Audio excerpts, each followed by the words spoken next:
who knows what's going on with some of these. So what we're doing today is a makeup of what we had back on Monday, and I will attempt to be both thorough and as not fast, but certainly I'll proceed apace. But if you have any questions, please let me know, because we have the antebellum period, the Civil War, and Reconstruction to cover today.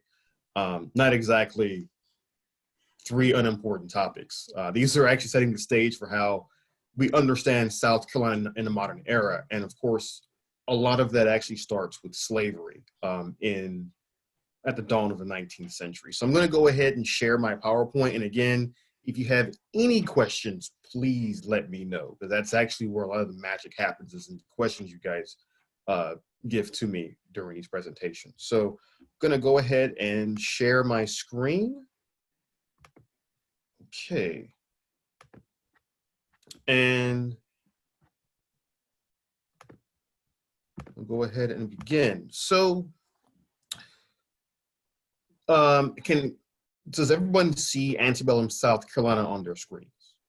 Yes. Okay, excellent, fantastic. So what we're starting with right now is the year 1800. We are starting with South Carolina at the dawn of the 19th century. Of course, the United States has recently received its independence. South Carolina plays a pivotal role in the Constitutional Convention. And by 1800, everyone in South Carolina, at least those who are in power, primarily the slaveholding elite, they're all focused on when slavery go.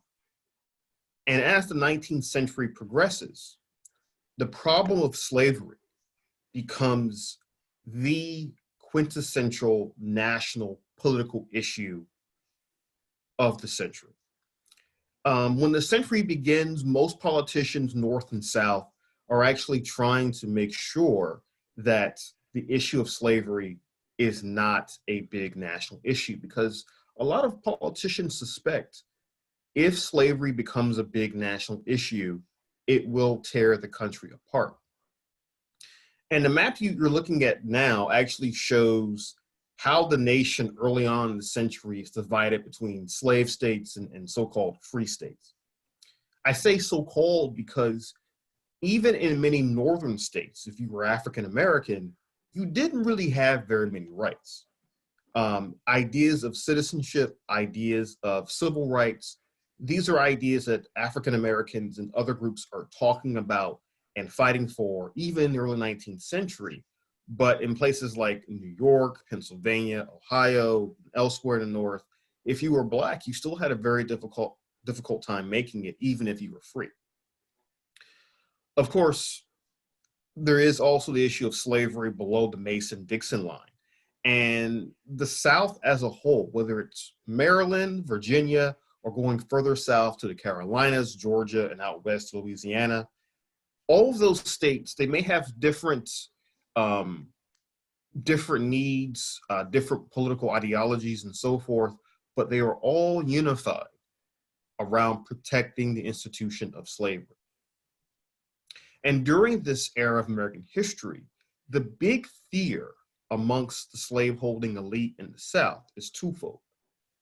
Number one, the constant threat of slave revolt.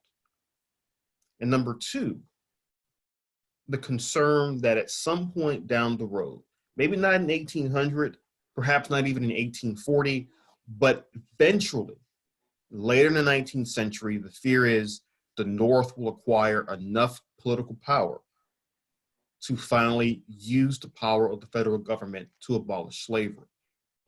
These are really the two biggest fears that Southern politicians have. And going back to fear number one, the fear of slave revolt or slave insurrection, there are several attempts at slave revolts in South Carolina in the first 20 years of the 19th century. Places like Columbia and Camden, they see attempts at slave revolts. Now, these plots were often plots by a small group of enslaved Africans who got together and thought about either escaping slavery together or trying to overthrow their masters together, so forth. Usually, these slave plots didn't get very far, but you have to keep in mind the context of these revolts. They're all taking place after the Haitian Revolution. Remember, the Haitian Revolution is from 1791 until 1804. And that was the first successful large-scale slave revolt in the Western Hemisphere. And so if you're a slaveholder in Charleston or Columbia or elsewhere in South Carolina, you have a very recent example of slavery and a slave revolt that succeeded that you're always thinking about, you're always concerned about. And so in South Carolina, if you're a politician, you're the governor, a senator, a state representative, etc., your main concern is how do we keep slavery in place as an institution? Because for many slaveholders, their fear is that slavery is, as I title it here, an embattled institution. It's under siege from Northerners, and it's definitely under constant threat from the enslaved themselves. Now, this problem of slave revolt really comes to a head in 1822.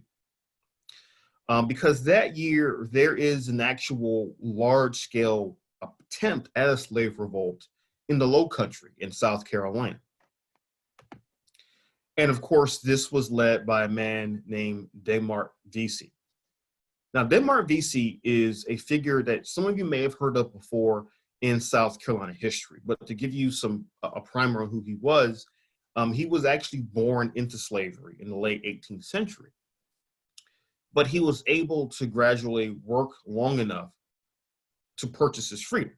Now, Vesey belonged to a group of slaves who were skilled as craftsmen, as blacksmiths, etc. He could sell his particular skills for extra money, and he saved that money to eventually purchase his freedom.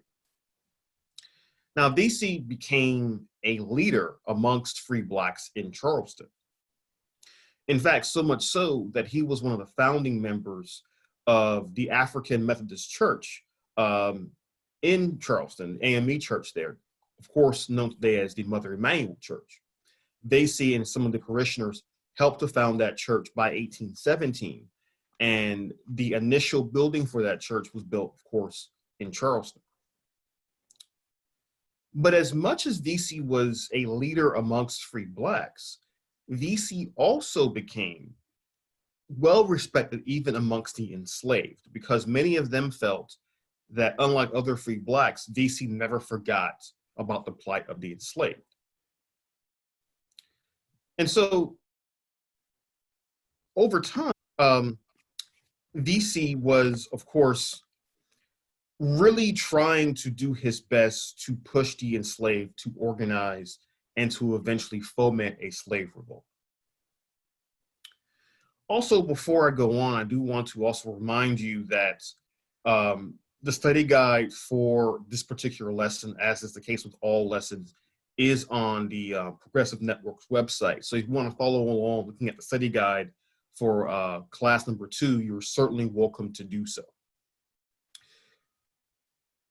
Now, coming back to Vesey for a quick moment, by 1822, Vesey began to organize enslaved peoples in Charleston for a large-scale slave revolt. Vesey's idea was to launch the revolt on July 14th.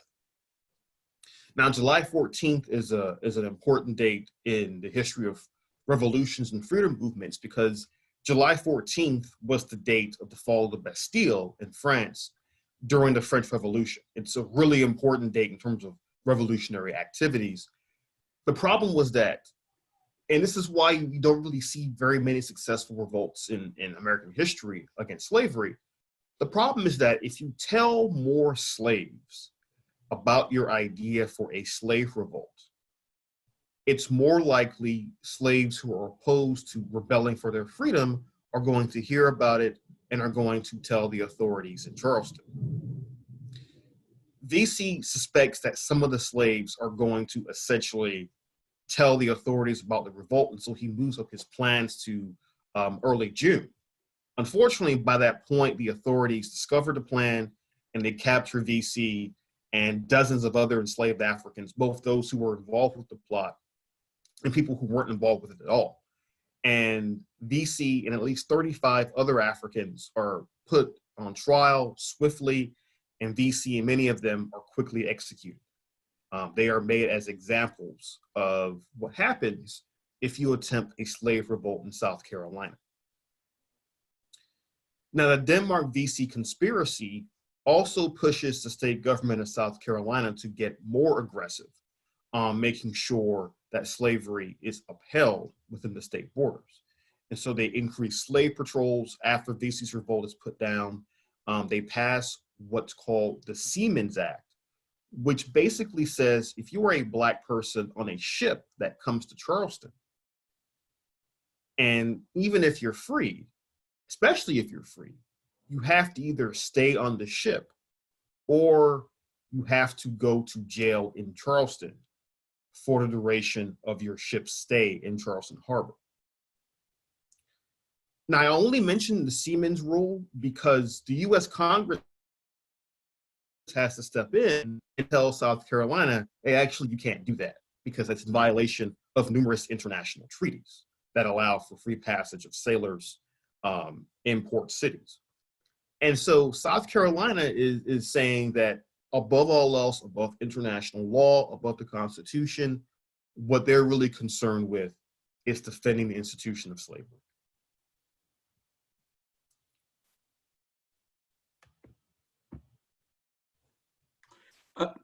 Go ahead. Do you mind referring to, I was waiting to hear if you were going to do this. Do you know of any contemporaneous documents besides court records, court minutes, that lay all of this at Vesey's feet? Really, it's primarily the court records, only because of the fact that the people who are put on trial, including Vesey himself, most of the descriptions of his conspiracy either come from those court records or they come from newspaper accounts of the attempt at the revolt. Now, the newspapers, you have to kind of take those, not with a grain of salt, but you have to be a bit more careful with them because in the 1820s, newspapers sensationalized a lot of this stuff, but they're still useful at the very least in terms of understanding how people in Charleston, especially those who are part of the elite, understand the constant threat of slave revolt.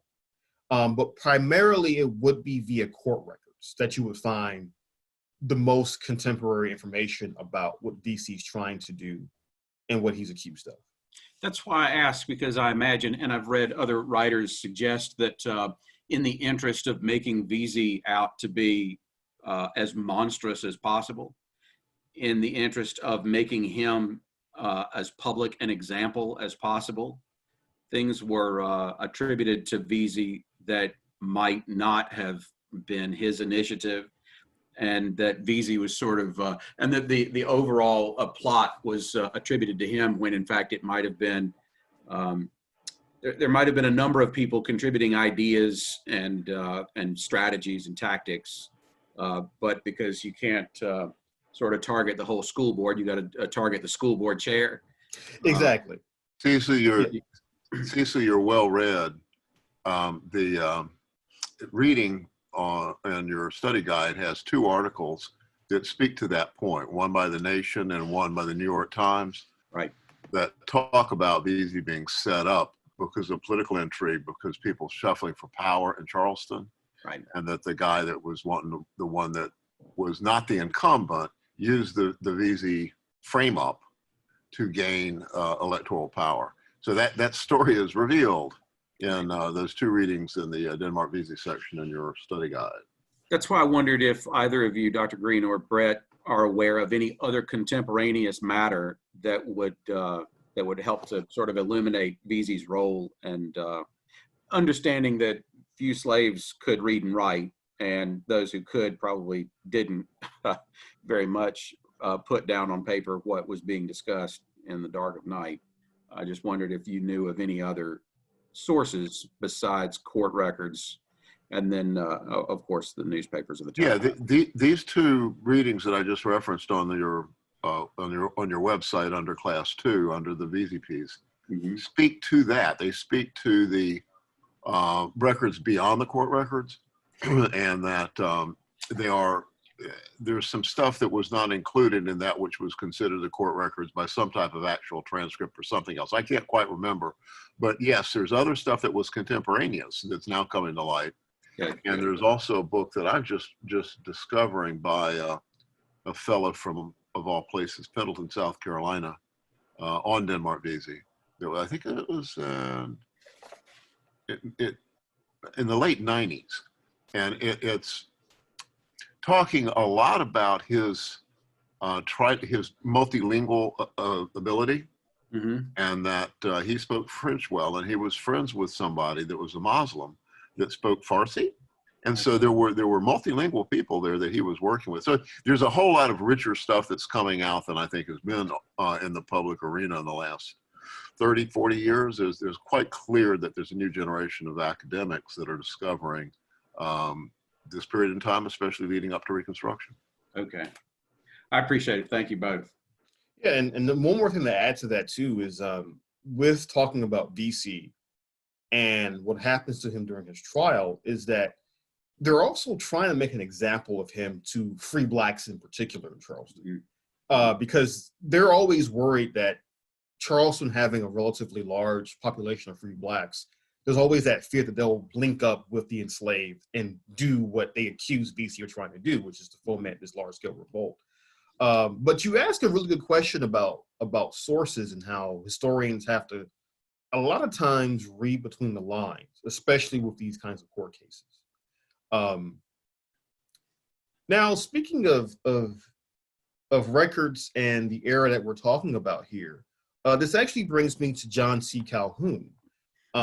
If you had actually stopped history at, say, 1825 or so, and you asked someone in Washington, D.C., what do you know about John C. Calhoun? They would have said, above all else, oh, John C. Calhoun is one of the most ardent nationalists in Washington, D.C. right now. He was a congressman during the War of 1812. He served as Secretary of War immediately thereafter, and he becomes vice president in 1825. Essentially, Calhoun, his early career as an individual who was deeply committed to building up the United States as an important power in the Western Hemisphere. And this was actually what many congressmen North and South were doing, but especially those in the South. They are really interested in trying to see how they can build up national power, how they can expand across the North American continent, and how they can do things like building infrastructure, public works projects, and so forth to strengthen the country. And yet today we know Calhoun primarily for his defense of slavery and his defense of states' rights, which actually runs anathema in some ways to his earlier role as a nationalist. And this is because of one very simple thing. If you're a politician from South Carolina in the 19th century, you have a choice to make. You can either attempt to become a well-known national figure who's fighting for the expansion of the federal government, expansion of national power, or you can become an ardent defender of slavery. You cannot do both.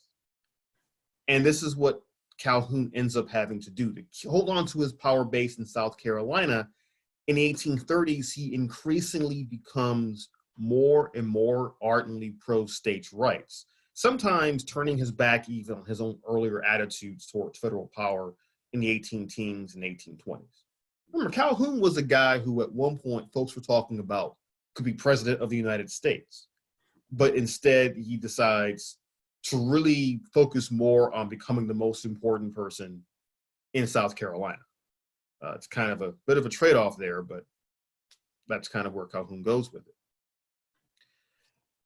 But it's not just Calhoun as a figure who matters for this class. And what I'm going to talk about with his idea of nullification in particular is going to come up time and time again for the rest of our class for the next few weeks.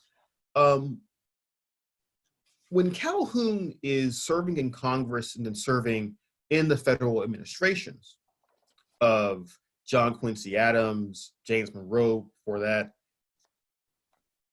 Calhoun is really focused on extending federal power, but events in the 1820s pushed Calhoun and other Southerners to begin talking about how do we actually strengthen the power of the states at the expense of the federal government.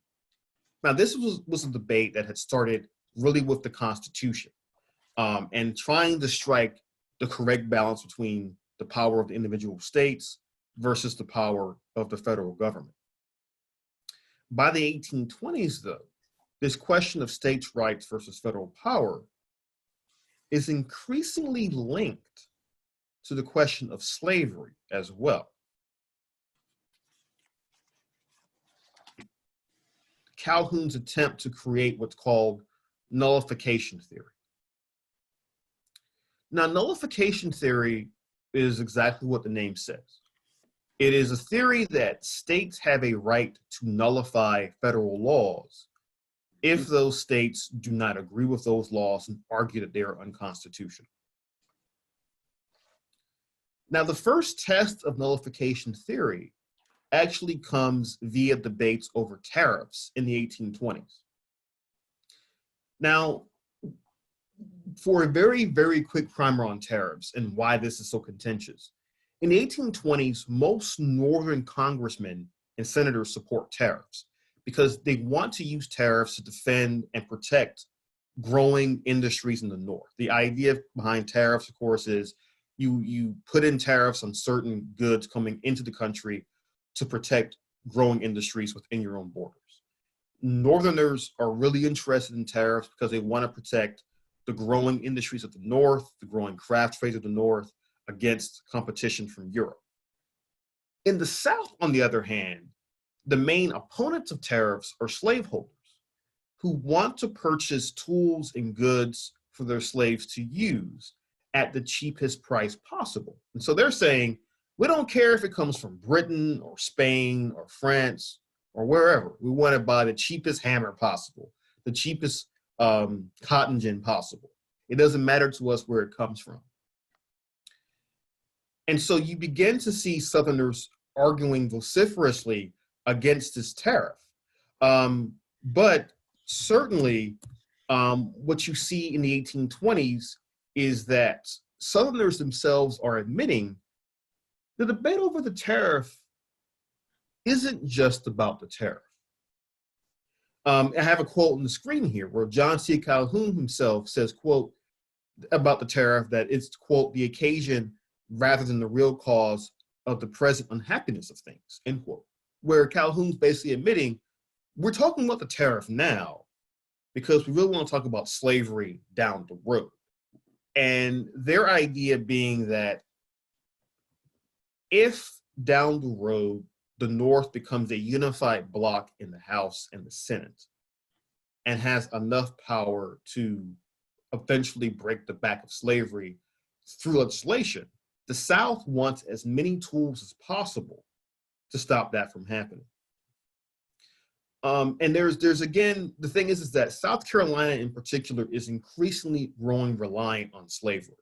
The Panic of 1819 and the early 1820s economic collapse in the US really brings home how much slavery matters to South Carolina. I mean, many slaveholders, after that panic, all of their liquidity in terms of capital is in the slaves themselves. And so slavery is increasingly becoming the way in which the South, and in particular South Carolina, is interacting with the growth of a global capitalist economy. Right? But they want to defend that as much as they can through things like nullification theory. Now, this first debate over nullification comes to a crisis in 1832-33.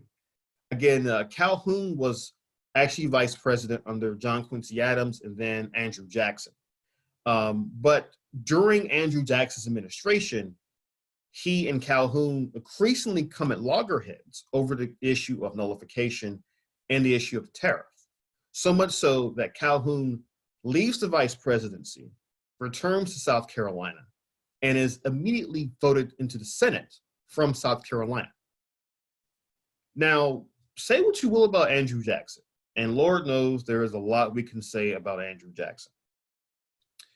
Most of it not very good.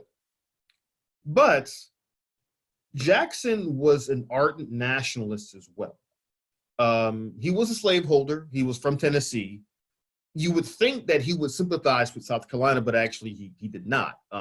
Jackson believed in the primacy of federal power above all. And so he essentially tells South Carolina, all right, if you want to nullify my tariff and not enforce a tariff in Charleston, that's fine. I'll just send the army in to do it for me. Now, there's an important lesson here. South Carolina has to back down because no other Southern state will go along with them. The rest of the South in the 1830s sees South Carolina as essentially this radical outlier. The South wants to defend slavery, but they are not going to raise the ire of the federal government to do so. And so essentially, they leave the Palmetto State to kind of drift in the wind. Jackson has a confrontation with Calhoun, and South Carolina backs down. Now, a funny aside here, after they decide to go ahead and enforce the tariff after all, the state legislature in South Carolina then passes a bill saying, oh, by the way, though, what Jackson did was also nullified by us too. We don't believe what Jackson did was actually constitutional, but we'll go along with it for now just to be nice. Okay, so again, this is Nullification Crisis, but it's setting up where we're going with eventually getting to the Civil War. Brett, you have something to add as a matter of fact about nullification? Real quickly, this is part of what we're supposed to be doing here, is figuring out how things fit into today's reality. And we had just the most bizarre experience, not in 1861 when the South tried to nullify the entire federal constitution, but in 2013 and 14, when the House of Representatives actually passed a bill that was titled the Nullification of Obamacare. They actually passed legislation to nullify federal law. And when it came over to the Senate, this was at a time when the legislature had decided in 2013, when the Affordable Care Act went national, and the legislatures, the governor had the opportunity to deny anything, that they were not even going to discuss the Affordable Care Act. And because of the Progressive Network's aggressive approach, including 39 people arrested blocking the senator's entrance into the building, that they spent 3 weeks in the House, passed a bill, sent it to the Senate, debated for another 3 weeks. And at the final moment, there was an objection to the bill by the Orangeburg Democrat, Brad Hutto, that it was that the bill came, that because the senator from Beaufort had changed it, saying you can't nullify a federal bill. This is a Republican libertarian, Tom Davis, who was opposed to the Affordable Care Act, but knew that you can't nullify federal law. So he changed the name of the bill. And then it was Glenn McConnell, representative, who was the senator who was the head of the president of the Senate at the time. His final hours as the head of the Senate before he retired, he ruled the entire effort out of order. And the discussion that took 6 weeks of the legislative time in 2014 on nullification was thrown out, in a large part because we made so much noise about it. That's my little historical footnote bringing it current. Thank you, Robert. Well, and you know, this also brings to mind the fact that the idea of nullification doesn't completely go away. I mean, obviously it comes up with Obamacare, but as you'll see, it also comes up with the civil rights movement as well in the 20th century. So this idea of nullification, it never completely goes away, and it's definitely John C. Calhoun's biggest intellectual contribution to American history, for better or for worse. Now, the idea of how you support slavery is one that I think is also worth thinking about for a moment, because in the 19th century, you have more and more white Southerners who are beginning to argue slavery is a good thing. Now, you're probably wondering, well, what's the difference between this now versus before? Well, in the 18th century, you had folks like Thomas Jefferson, for instance, who would argue that, well, you know, slavery is unfortunate, but it is a reality. It is just simply the way things are. If you ever go back and read some of Thomas Jefferson's writings, for example, the book Notes from the State of Virginia that Jefferson wrote about slavery and Virginia itself, you almost get this, at least the way Jefferson described slavery, that these slaves just came out of nowhere and just appeared in Virginia. Like there was an accident, it just happened to be there. And now Jefferson and his ilk are just using them for labor. In the 19th century, though, you have more and more white Southerners who are arguing, well, actually, slavery is a good thing. People of African descent are meant to be slaves. And if we want to build a just and prosperous society, then we should use them for that purpose. And so individuals like Senator James Henry Hammond from South Carolina promote what he calls the Mudsill theory. Essentially, he's talking about the foundation for a house. You know, the mudsill is the lowest part of the house. It's the foundation upon which the rest of the structure is built. And Hammond's argument is very simple. You need a certain group of people to be the mudsill of society, the element of society upon which everything else is built. Hammond argues in America in the 19th century, that's Black people, people of African descent. Hammond then argues, if you look at the history of Western civilization, Greece and Rome had enslaved people who were the mudsill for their day and age. Hammond and others are arguing that slavery is not only good for white Southerners, it's also good for Africans because it gives them a chance to do what he argues they were born to do.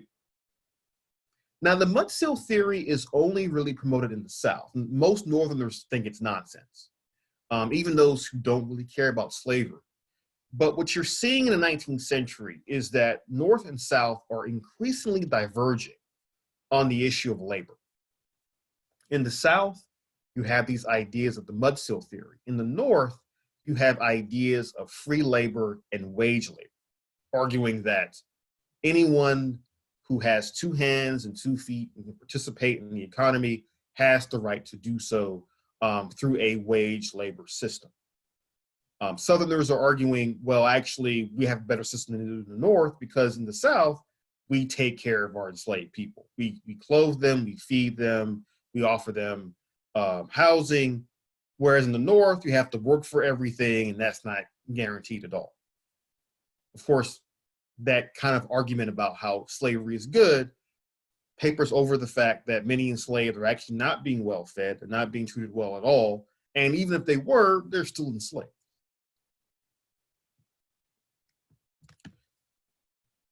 Now, I do want to very quickly talk about abolitionism within South Carolina. And this is actually important for our class because many of you who are in the Modjeska School are either interested in getting involved in activism or already involved in activism. Now, in the 19th century, to be an abolitionist in South Carolina was essentially to commit social suicide. You'd be ostracized by polite society. You would have a difficult time finding work. Abolitionist pamphlets and books. I'll give you an example of how ardently pro-slavery South Carolina was. Mailings, books, pamphlets that were abolitionist in any form or fashion that made it, say, to the Port of Charleston or made it to post offices in the state of South Carolina were immediately seized and burnt. You could hardly even get abolitionist literature here. And so when you think about folks like the Grimke sisters, who were from South Carolina, who grew up in a slaveholding family, but gradually began to see slaveholding as a moral abomination, these 2 women really suffered ostracism from polite Charleston society. They were basically persona non grata in South Carolina. And they both had to seek outside support for their belief, their ardent belief in abolitionism. But there is a lesson here, which is that throughout South Carolina's history, if you are going to take a stand for human rights in whatever form it takes in your era of history, you're going to have to be prepared to suffer some severe social and economic consequences. This is going to be a lesson we're going to come back to really for the rest of our time in the Modjeska School. The Grimke sisters are just one example of that. But abolitionism, there are abolitionists in the South. There aren't very many of them, but there are some who are around here and there. In South Carolina, by the way, there are also Quakers. Not very many of them, but there are a few Quakers in South Carolina. Some of the folks in the upstate in particular are some of the most ardent anti-slavery advocates within South Carolina. But for the most part, it is incredibly difficult to be an abolitionist in South Carolina. It's actually hard to be an abolitionist anywhere in the US at this time. I mean, folks like Frederick Douglass and William Lloyd Garrison, who are some of the best known abolitionists of their day, they're being beaten up in places like Ohio and Massachusetts just for giving abolitionist speeches. So imagine trying to do the same kind of thing in, say, South Carolina or Georgia. It's just not going to happen.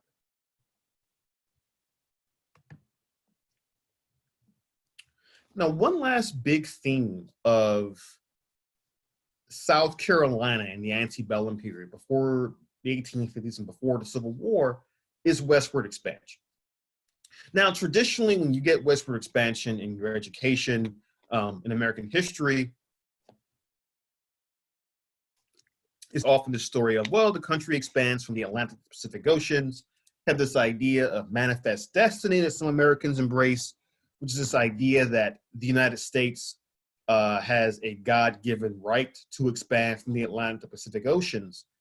But westward expansion is also important for the South because of its relationship to slavery. Now, one of the economic and environmental problems with slavery is that, especially if you're growing intensive crops like cotton, for example, which by the 1840s is the quintessential cash crop coming out of the South. If you're growing cotton, you need more land to grow cotton on.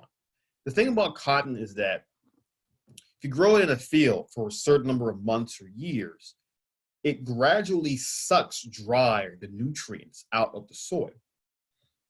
Now, some of the smarter slaveholders and plantation owners, they would rotate crops. They would grow certain foodstuffs and other things in the ground to get those nutrients back into the soil. But many plantation owners who were just simply thinking about the bottom line and making more money, they would keep growing cotton, growing cotton, growing cotton until the land was exhausted, no longer usable.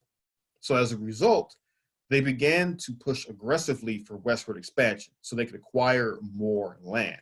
This is the story, essentially, of the growth of states like Alabama, Mississippi, Louisiana, and Arkansas, and eventually Texas as well.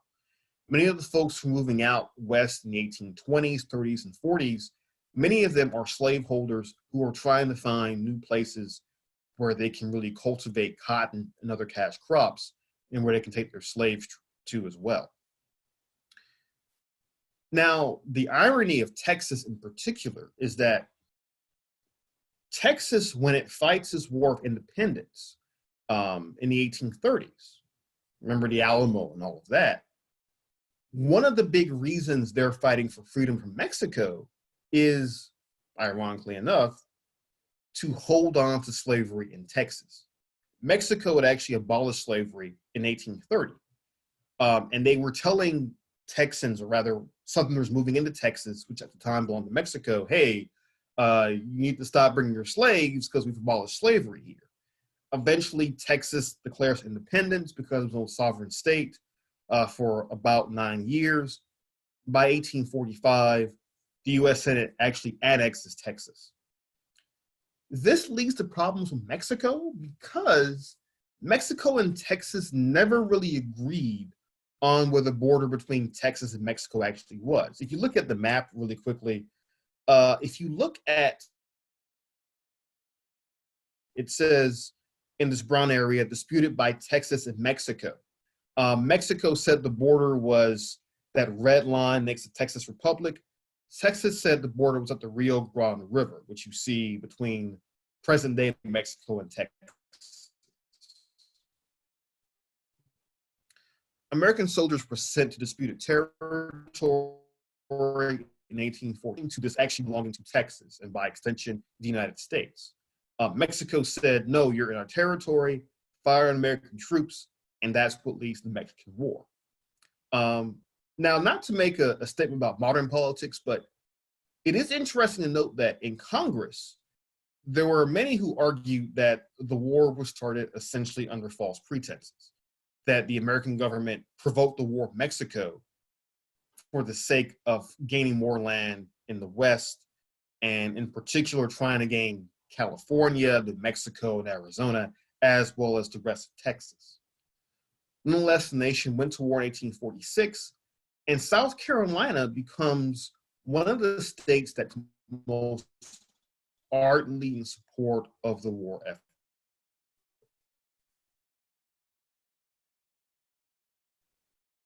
Columbia, South Carolina today.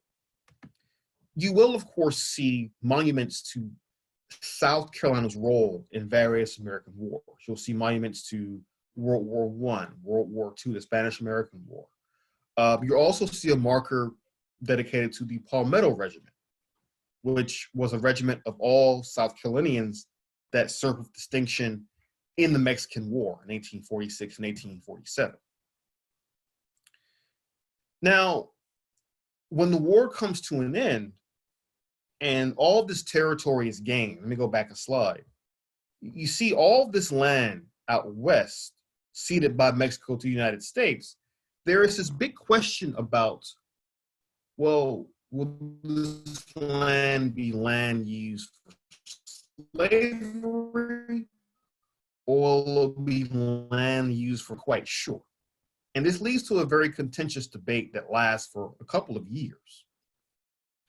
But what's interesting is that among those who's incredibly concerned about the Mexican War and its aftermath is John C. Calhoun himself. Of course, Calhoun was in the Senate for many years. By 1848-49, he's kind of on his last legs. As you can see here from the photograph, he looks like one of the extras from a Harry Potter movie, but I digress. The thing about Calhoun, though, is that he's one of the few politicians who sees what's coming down the pipeline with westward expansion.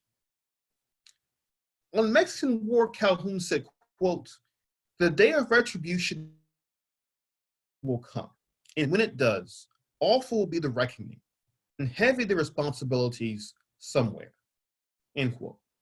Basically, what Calhoun was saying was, you know, we started this war maybe not under the most honest of pretenses. Maybe our army was in Mexican territory. But Calhoun's asking, you know, what's going to happen? Like, are we going to pay a price for this, for gaining all this land out west? Now, what's funny is that Calhoun then turns around and argues that, well, since we got this land anyway, let's go ahead and expand slavery to California. Other Southerners argue the same thing. They're saying, let us go ahead and use this land. But the issue of westward expansion and slavery is really what's going to push us towards the American Civil War by 1861. Now, before I go on to the 1850s, which will take like a couple minutes, any questions about what I've discussed so far? Any questions at all?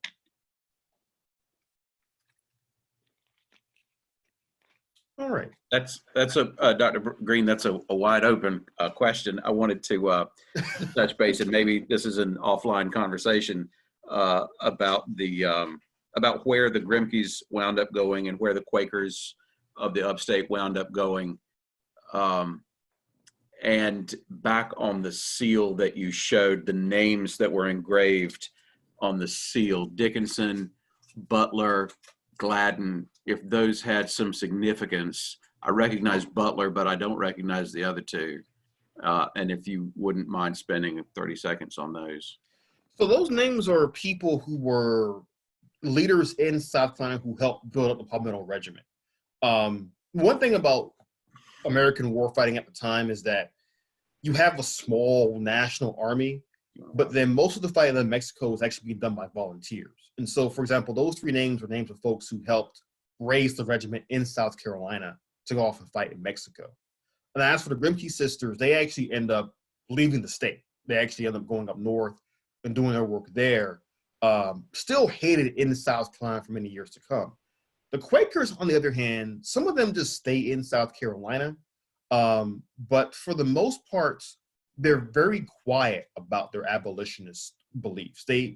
As the 19th century goes on, you actually see, ironically enough, fewer white Southerners speaking out against slavery because more are adopting this idea of the Mudsill theory, or on the flip side, they're saying, actually, slavery, if you're, let's say you're a farmer in South Carolina who has no slaves, you have a small plot of land, you're an independent farmer, your dream is to eventually acquire enough money to purchase your own slaves, to purchase more land. In many ways, it's their version of your dream is you buy some land, you have enough time to make money off of your crops, and then you begin purchasing slaves. So as the 1800s go forward, you still have white Southerners who are speaking out against slavery, but they're few and far between. And most of who speak out against slavery end up having to flee the South and going elsewhere, going to the North, sometimes going to Europe, anywhere but the South. Robert, let me say a few things about the Grimkes. All right. Cecil, there again is reading in your study guide online. One of them is a couple pages from a book that Becky Robbins, our communications director, wrote. But that the Grimke sisters have a rich heritage within the Progressive Network and its predecessor, the Grassroots Organizing Workshop, because we had a women's affinity group called the Grimke Sisters, and they participated in direct action, civil disobedience, educating and agitating. But when the Grimkes got run out of South Carolina, they ended up in Boston, and they were working with William Lloyd Garrison, who was like the leading abolitionist in the country. And he had started a newspaper called The Liberator in 1931 that was the main voice for abolition. And so they were hooked up with a national movement that it's hard for us to kind of understand, anyway, for me to understand the nationalization of movements before telephones, the internet, and television. And so there was a lot of work involved. And Sarah and Angeline had different personalities. And it's a really rich and interesting story. And they hooked up with a black fellow whose name is escaping me now, but it's in something I read and maybe on one of our postings, who was from South Carolina and who was involved in their circles. Robert, do you remember who I'm talking about? No, not off the top of my head, I don't. It's a name that is still relevant in South Carolina because a lot of people name that. But I'll brush up on that. But Cecil, there's more stuff here to dig in, and that's what we're encouraging the students to do, is to lift the lid and follow some of the leads that we give you in the study guide. Thank you, Robert. I've got just 30 seconds. I have a particular curiosity about the Grimkes because my wife, who I met in Spartanburg, is actually from Union County originally. She's a Union County native. So in the early years of our relationship, she took me on several occasions to Union, the county seat of Union County, and to the local museum of history there on Main Street in Union.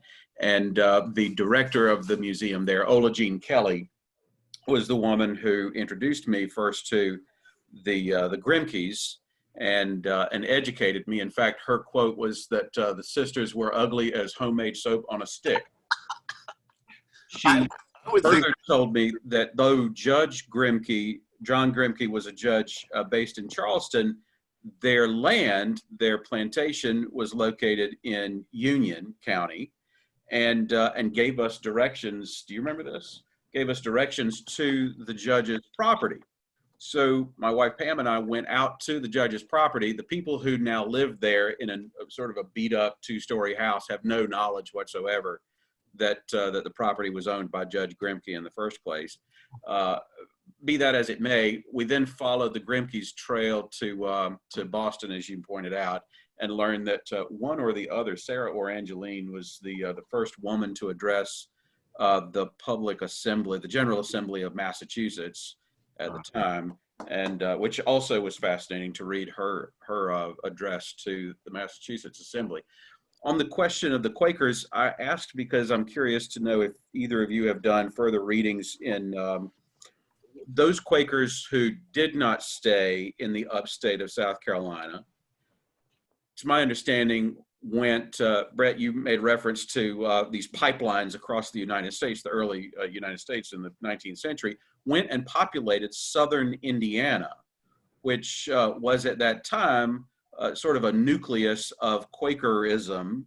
It's not any longer, but was then. So a number of these folks from the Union County, the Spartanburg County, the Greenville County, Lawrence County area who were Quakers, who were sort of run out of town, wound up in southern Indiana. And so you get this huge cross-pollination between family names that continue to exist in the upstate today and that also now exist in southern Indiana today. And I also, my wife is fond of telling me that Governor Gist, the secession governor's first wife, Julia Bowen, was herself a Quaker, and that Gist would not have become the secession governor had he not married her, because he was born penniless and nameless.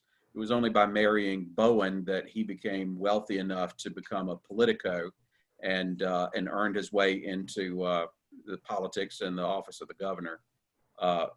She died only a few years into their marriage, however. After the first baby, I think she died in childbirth, and is buried in a tiny little plot that's surrounded in the woods, way back in the woods, in a Quaker cemetery that's only got about 6 or 8 graves in it, with a little wrought iron fence around it, and it's become decrepit now. Only hunters know where it is, but we have found our way back to it. So she's sort of been lost to history as well. Well, thank you, Cecil. We'll have to have a extracurricular activity with you and your wife about the Grimke's. Fun. I'd love to lead a field trip. A field trip, right. Thank you, Rob. All right, that'd be great. Now, one thing about, and I want to also make one point. So you have to keep in mind that I am trying to what would be like a month of lectures into like a few minutes. So I'm having to like leave some details out to kind of speed things along. But actually, Cecil, one thing I want to point out that you mentioned about the movement of folks, Quakers, to Indiana. This is actually a much broader issue with the South in general, how you have a lot of white Southerners who were leaving the South, but moving towards the southernmost part of the Midwest. So places during the Civil War like Indiana, Ohio, they become hotbeds of pro-Confederate sentiment because many of these folks either are from the South or have political, social, and economic links to the South as well, which is, again, an interesting thing to think about when we get into the Civil War. Now, the problem that the nation is facing in the 1850s is that there is a hope that they can compromise their way out of a civil war, that they can avoid a conflict.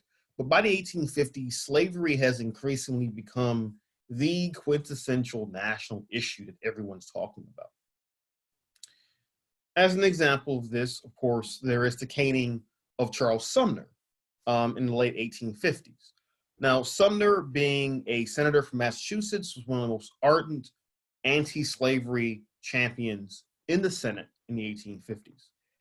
He gives his fiery speech on the floor of the Senate, where at one point he insults the senator from South Carolina at the time, Senator Butler, and he sits down to rest. Now, word spreads throughout the Capitol building about Sumner's speech, throughout Washington, D.C. itself. And Pierce Butler, a representative from South Carolina and a cousin to the senator, approaches Sumner's desk and essentially tells Sumner, you have disgraced my honor, my family honor, and for that you must pay. And so, as you can see from this cartoon from the 1850s, Butler attacks Sumner with a cane, beats Sumner so badly that Sumner has to leave the Senate for almost 2 years to recover from the injury sustained during his caning. Among other things, Sumner has a fractured skull. Now, this moment really crystallizes how the issue of slavery has split the nation down the middle. At the bottom of the cartoon, you may see the title Southern Chivalry, Argument versus Clubs. Now, this is a cartoon from a northern newspaper. And they're arguing that the South is essentially barbaric, that for them, everything has to be solved via violence. And this shows, in the eyes of many Northerners, the rot at the heart of a slave system. On the other hand, in the South, Congressman Butler was seen as a regional hero. And in fact, he receives dozens of canes in the mail from folks across the South. And he's a hero for what he did. Go ahead, Cecil. You're referring to him as Congressman Butler, but it's Preston Brooks, isn't it? Oh, my apologies. I'm sorry. Brooks is Preston, Butler's Preston. I'm sorry, guys. I'm sorry. I'm sorry. That was the end of the week. I'm tired. Got it. It was Senator Butler, and then you're right. Preston Brooks was the congressman. My apologies. But yeah, so Preston Brooks, he receives dozens of canes for his actions from folks across the South, and he's hailed as a hero. Now, this illustrates how the issue of slavery is really becoming an issue that cannot be compromised out of.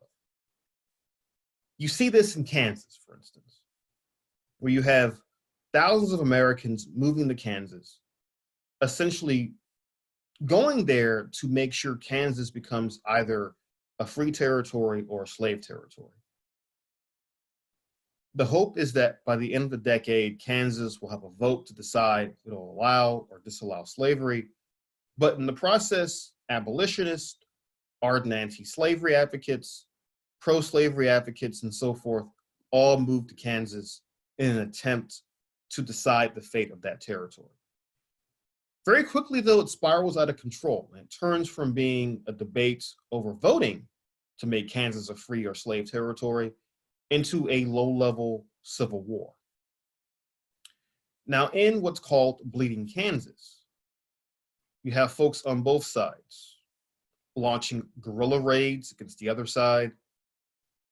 There's very little law and order in Kansas. The federal government back in Washington is all but given up on trying to keep order here. And among those who becomes heavily involved in Bleeding Kansas is John Brown. Now, John Brown, we best know him for his eventual raid on Harper's Ferry in 1859.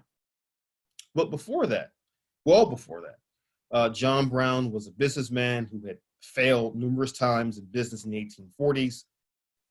But he finds a mission in life that he believes was given to him by God, a mission to destroy slavery. And so he moves to Kansas, quickly acquires a reputation as being a man who was willing to kill pro-slavery advocates and slaveholders in Kansas. Across the South, John Brown is associated with terrorism and with what abolitionism wants to do, which is to destroy slavery through violence. While in the North, his legacy is a bit more complicated. There are some Northerners who think Brown has gone too far. Certainly many politicians say so. But there are some Northerners who, if not agree with Brown, at least stop and say, well, this is what slavery has pushed us to do. Our attempts to fight the slaveocracy in the South have pushed us to essentially adopt tactics that would otherwise be unfathomable, such as murder and violence. But in addition to all of that, in addition to folks being beaten on the floor of Congress, in addition to men being killed in Kansas, the Supreme Court in 1857 tries to decide the issue of slavery once and for all through the Dred Scott v. Sanford case. Now, Dred Scott, of course, was an individual who is brought to a free territory of Wisconsin in the 1840s. And his master brings him there, and Scott is told by abolitionists in the area, oh, you're in free territory. You can actually sue for your freedom in court. This leads to a legal and political odyssey for Dred Scott, where at times the law argues that he's actually free, at other times it doesn't. It gets to the Supreme Court in 1857, or actually rather 1856, it's decided by 1857. And the Supreme Court decides if the president and if Congress cannot figure out the issue of slavery, then we will. So Chief Justice Roger Taney, and his last name is spelled Taney. Taney decides we're not just going to decide on Dred Scott's freedom. We're going to decide basically the status of freedom and slavery in America across the entire country.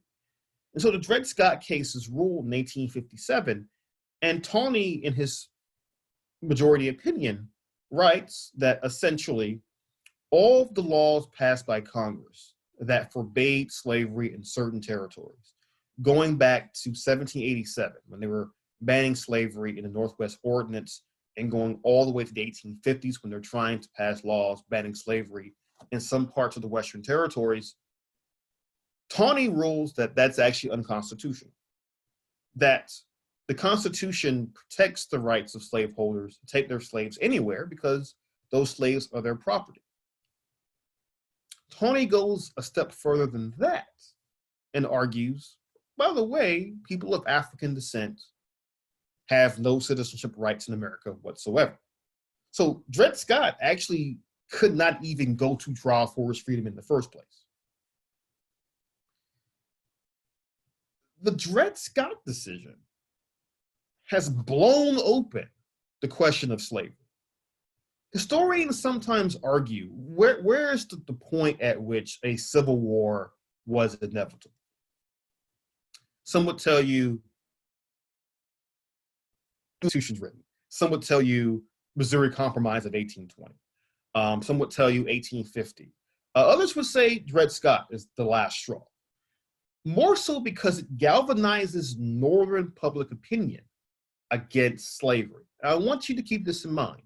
Many white Northerners either don't really care about slavery or see Blacks as a potential threat economically to them for low-wage jobs.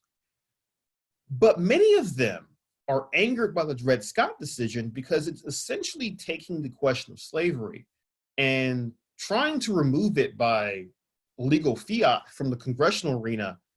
And a lot of folks just don't like that. And so really after Dred Scott, the nation is on the course for civil war. Of course, John Brown himself in 1859 attempts a raid on Harper's Ferry, Virginia, now West Virginia. And that's because many abolitionists are getting desperate. And this is one thing about activism and politics that we should also think about for the Modjeska School. It's sometimes difficult if you're an activist involved in activism to see where the movement is going. By 1859, 1860, many abolitionists, John Brown certainly, but also your Grimke sisters, your Frederick Douglasses, your Harriet Tubmans, William Lloyd Garrisons, many of them find themselves thinking, we may not really have any options left to destroy slavery, except possibly fomenting a slave revolt. Now, John Brown foments this revolt in Harper's Ferry because he believes it's the only option they have left. Now, Frederick Douglass tried to talk him out of it. Actually, Douglass and Brown met before the raid. And Brown is trying to get Douglass to support it. And Douglass says, hey, look, this is a foolhardy operation. It's not going to work. Good luck, but I don't think it's going to work at all. Harriet Tubman, just as an aside, actually volunteered to help John Brown. But she actually fell ill right before the raid. And so she was not in Harper's Ferry when Brown attempts his raid on the federal arsenal and attempts to foment a slave revolt. The Harper's Ferry raid is quickly put down. One of the great ironies of history, the Marines who were sent to put it down are led by, of course, Robert E. Lee. Brown is captured and eventually executed by the state of Virginia for an attempt to foment a slave revolt.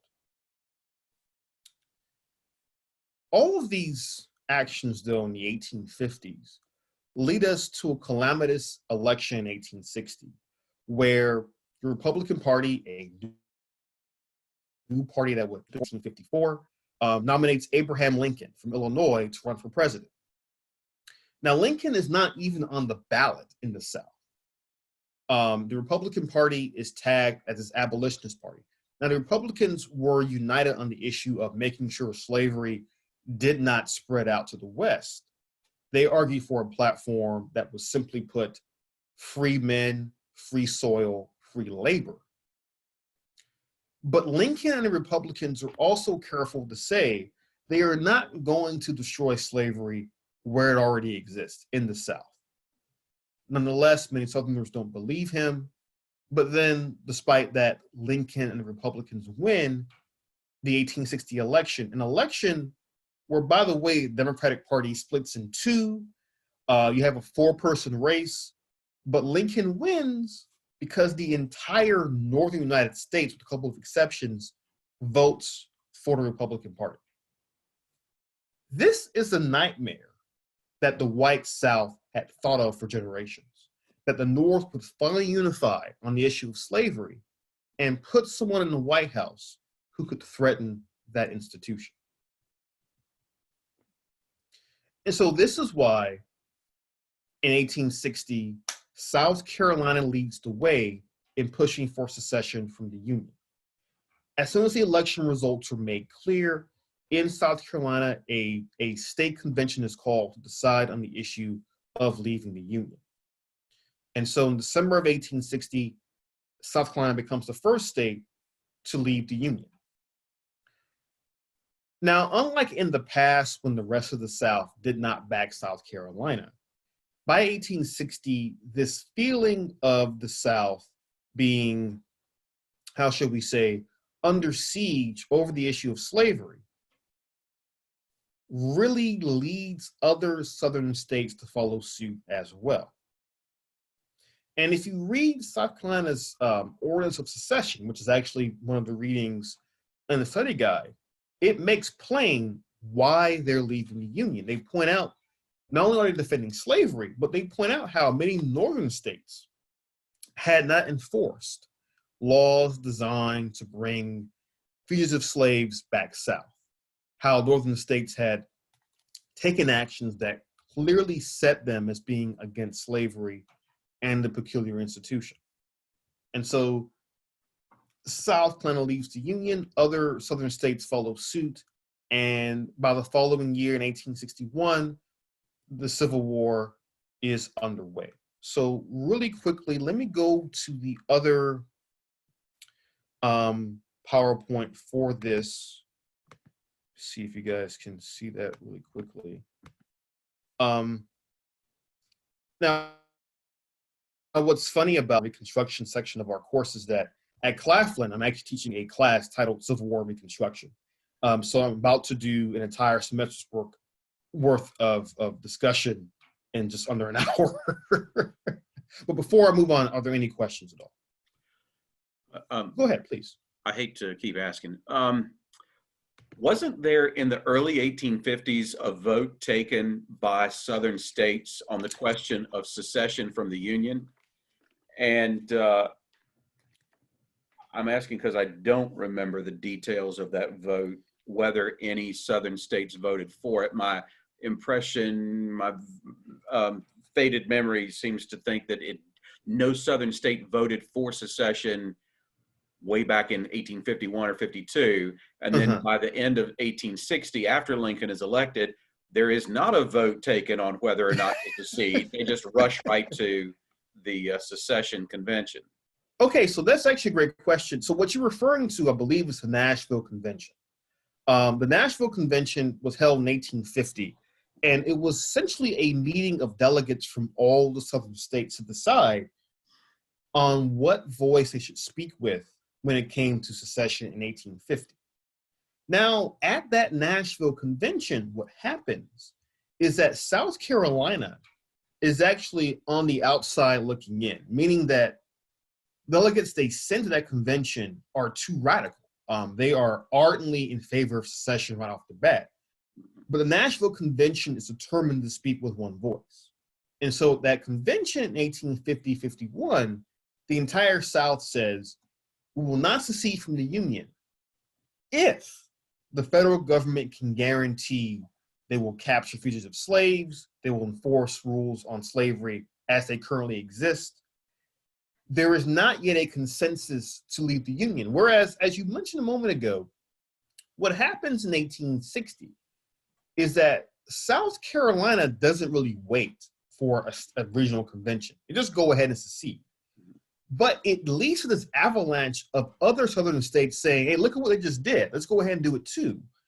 Now, the thing about secession from in the South is that it's not an instant process. South Carolina leaves in December of 1860. Several other states leave in January, February 1861.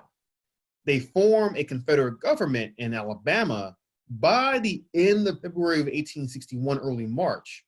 But then after the firing on Fort Sumter is when you have the upper South states, like Virginia most notably, also leaving the Union and joining the Confederacy.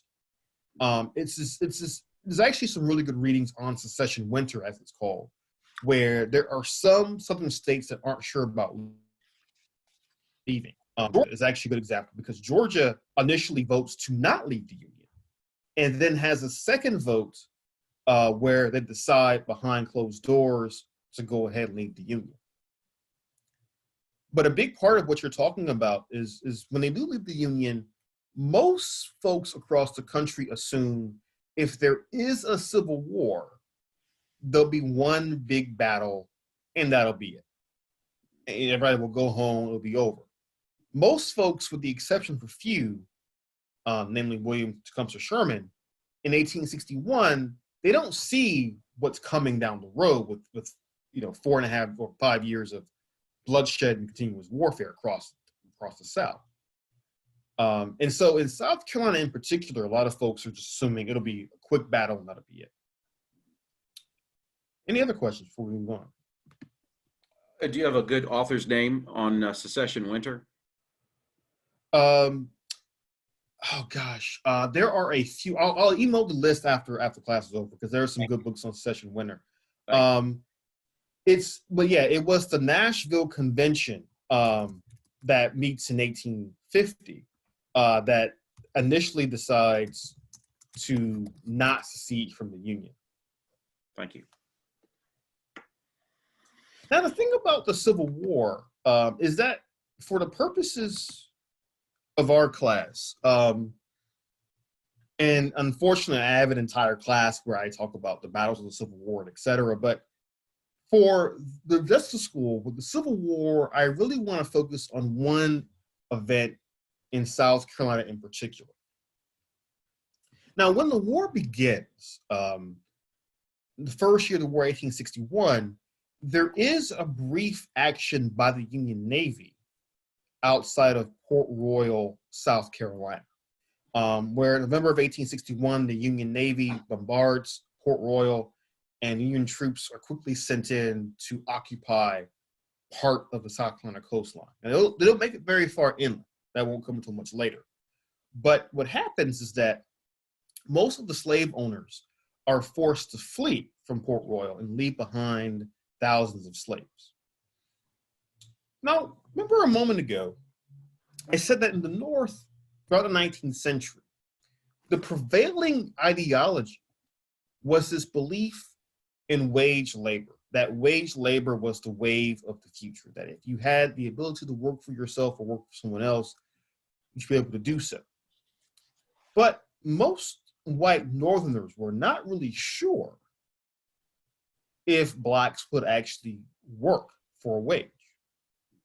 There was a prevailing belief, even amongst some abolitionists, that Africans would only really work if they were forced to do so. Now, the thing is that the Union Army in Port Royal, South Carolina in 1861, they have thousands of slaves, former slaves there, and they're wondering, well, what do we do with these people? Like, how are we going to help them take care of themselves? And so what's called the Port Royal experiment is launched, where dozens of Northern abolitionists, school teachers, etc., come down from the North to Port Royal to educate the slaves, to give them tools in terms of how to work as wage laborers. Now, most of the Union troops and Northerners alike are surprised that, in fact, the Blacks in Port Royal actually work pretty well for themselves without being enslaved. They're given small parcels of land. They're given the chance to acquire more land if they work for it and can pay for it via wage. And the Port Royal experiment really becomes a dress rehearsal for the Reconstruction era that starts after 1865. But certainly what you're already seeing at Port Royal is a debate amongst white Northerners and African Americans alike. What is the South going to look like after the Civil War? And I could go through a whole tangent about how there are Northerners who are hoping to win the war and to reshape the South in the image of the North, to make it industrialized, to have it be a place of wage labor, and so forth. And this actually becomes a theme during Reconstruction. But of course, the North has to win the war first before any of that happens. And this is a photograph of folks in Port Royal that was taken, I believe, it's circa 1862. But of course, this Port Royal experiment leaves behind a rich legacy that will help to inform Reconstruction era policy, especially in terms of land ownership.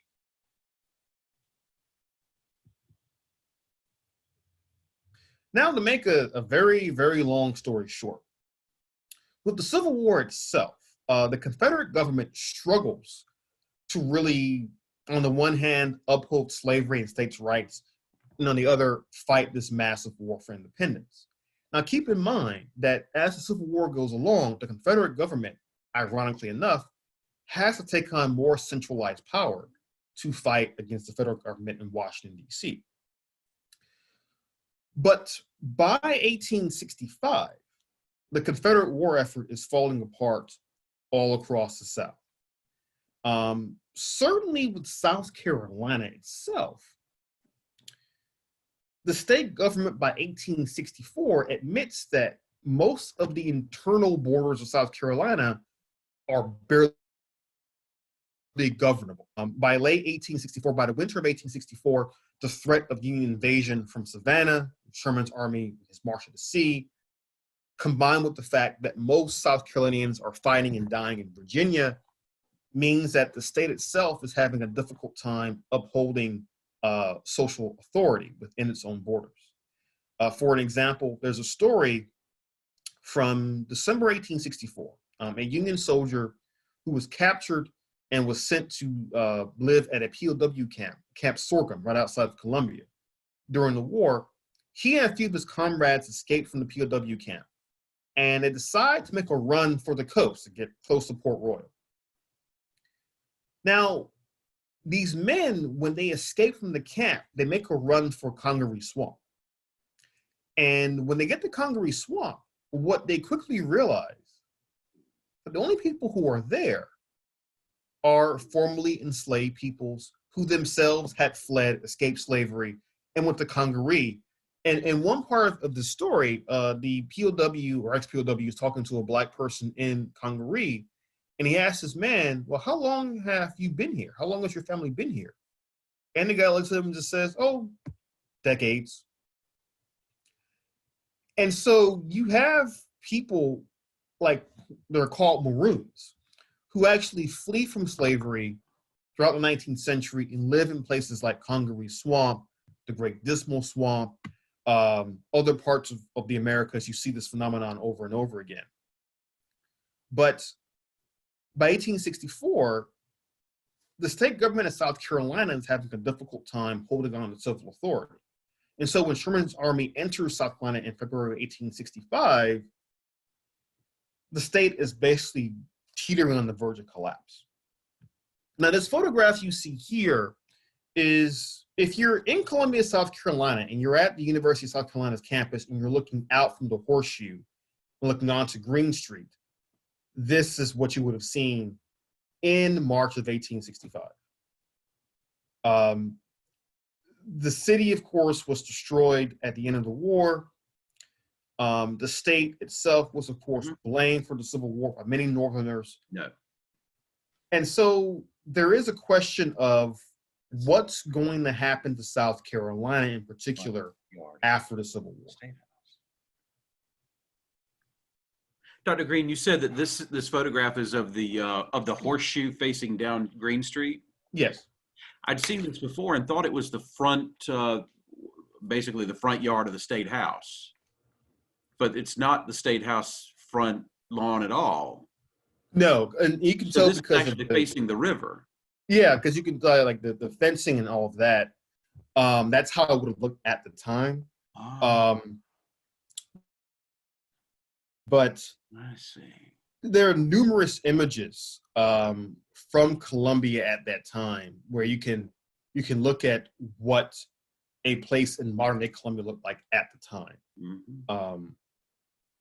But there are some photos from the State House as well at that same time that look somewhat like this one too.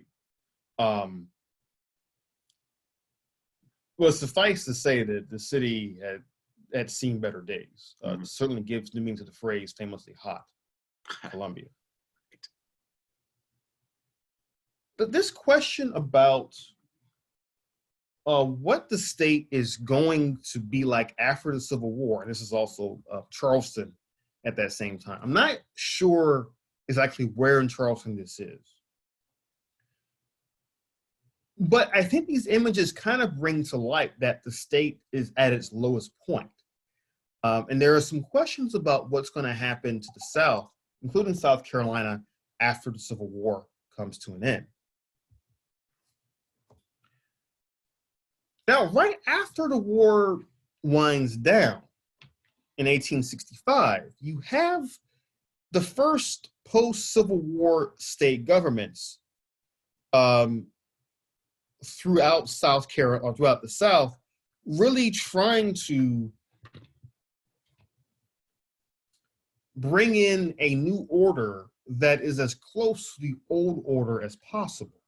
And so state governments across the South in 1865 are very quickly putting into place what are called black codes, essentially laws designed to restrict the movement and freedom of the recently emancipated Black Americans throughout the South. And so, for example, if you look at South Carolina's black codes from December of 1865, they have provisions such as this one. All persons of color who make contracts for service or labor shall be known as servants, and those with whom they contract shall be known as masters. So they're already trying to put into language a new system that reflects the passage of the 13th Amendment banning slavery, but also reflects what they want, which is to keep the old order intact as much as they possibly can. Now, the passage of these black codes is going to push Congress into a battle with President Andrew Johnson, who, of course, becomes president of the United States after the assassination of Abraham Lincoln in April of 1865. In fact, it's funny because today, of course, is Good Friday. Memory serves, Lincoln was killed on Good Friday, 1865. So it is a bit poignant we're talking about this right now. But Andrew Johnson was from Tennessee. He was a Southerner. But when he's thrust into the presidency, I should say, the assumption is that he is going to become someone who's very hard on the South. During the Civil War, Johnson actually stays in Washington, D.C. He's the only U.S. senator from the South who stays during the Civil War in Washington, D.C. He becomes military governor of Tennessee during the war. He acquires a reputation for being ardently opposed to plantation owners and the plantation elite throughout the South, and he is seen as a champion of poor whites in particular. Now, the assumption is made that his championing of poor whites will extend to the recently freed African Americans. And in fact, when Johnson is president early on in his administration, he is saying we will uphold the rights of blacks as well as whites throughout the South. But very quickly, it becomes clear that Andrew Johnson is dedicated to the idea of America being a white man's country. And so Congress, under control of the Republican Party at this time, begins to push back against Johnson. Now, very quickly during the Civil War, President Lincoln and Congress had already had debates over Reconstruction policy. When Lincoln's killed, those debates were nowhere close to being over. And historians will tell you that, honestly, we cannot tell you how Lincoln would have ultimately acted with Reconstruction. We have an idea of his plan for it, but we don't know how he would have responded to events on the ground, such as the Black Codes. The Black Codes were made months after Lincoln was killed. But what Congress does is it passes several laws designed to basically give civil rights to African Americans, to counter the Black Codes, and to ultimately guarantee rights for African Americans will be upheld. Now, by the way, I wanted to suggest a good book.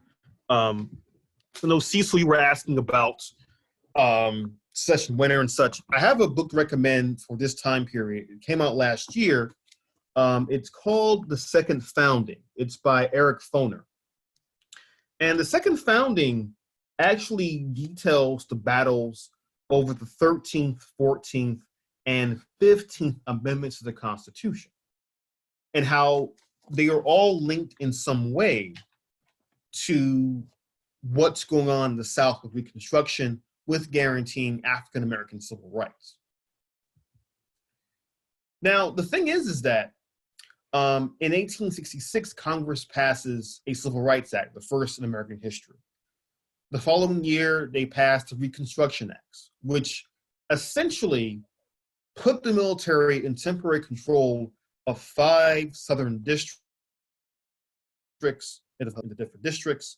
And they tell southern states, you have to go back and rewrite your state constitutions, recreate your state legislatures, and then we'll decide if you'll be readmitted to the Union with the guarantee of civil rights for African Americans. Now, the thing is that with these acts, Andrew Johnson vetoes both of them, and he's overruled both times by a 2/3 majority in Congress. But eventually, what you see happening is that in places like South Carolina, they are rewriting their state constitutions to accept this new normal of Black civil rights. Now, at the same time as it's happening in the South, nationally, the 1868 election is gearing up. An election which everyone assumes is going to be about the status of Black people in American society. As you can see here, this is an election poster from 1868. It says the Democratic platform is for the white man, Republican platform is for the Negro. The Democrats set themselves up as the white man's party, whereas the Republicans are trying to offer some defense of civil rights during the Reconstruction era. I'm gonna have to, okay, we've got about 30 minutes left that are available. So I wanna go ahead and talk about what's happening in the South Carolina in particular for the Reconstruction era. Now, what you're looking at now is a poster of the radical members of the state legislature in 1868 or so. And as you can see, many of them are African American. Now, in 1868, when a new state constitution is written at a convention, very quickly, this document becomes the most radical in South Carolina's history. It enshrines, for the first time in the state's history, education for all, universal public education for everyone in the state.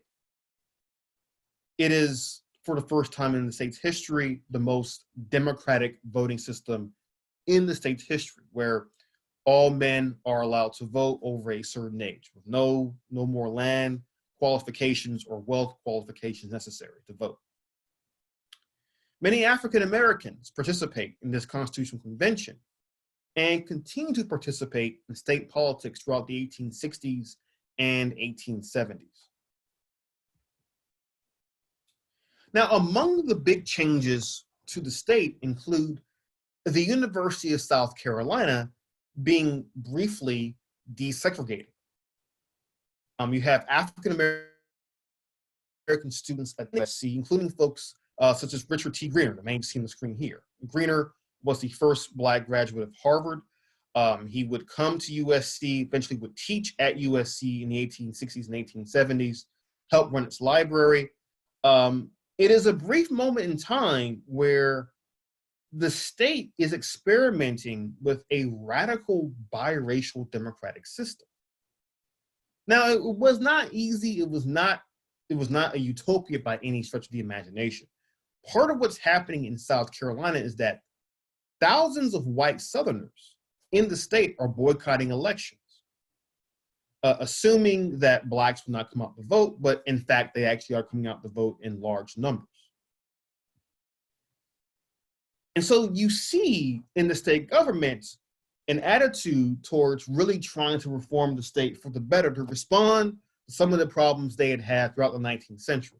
And so, for example, the State Constitutional Convention of 1868 puts into law the creation of the South Carolina Land Commission, which was a state agency that was designed to lease land to anyone willing to work for that land for several years. The idea being, if you lease land through the Land Commission and you eventually paid off through debt to lease the land belonged to you in perpetuity. Almost overnight, land ownership amongst African Americans explodes. Now, the program was not specifically designed for just African Americans. It was open to everyone in the state who was willing to pay and work the land.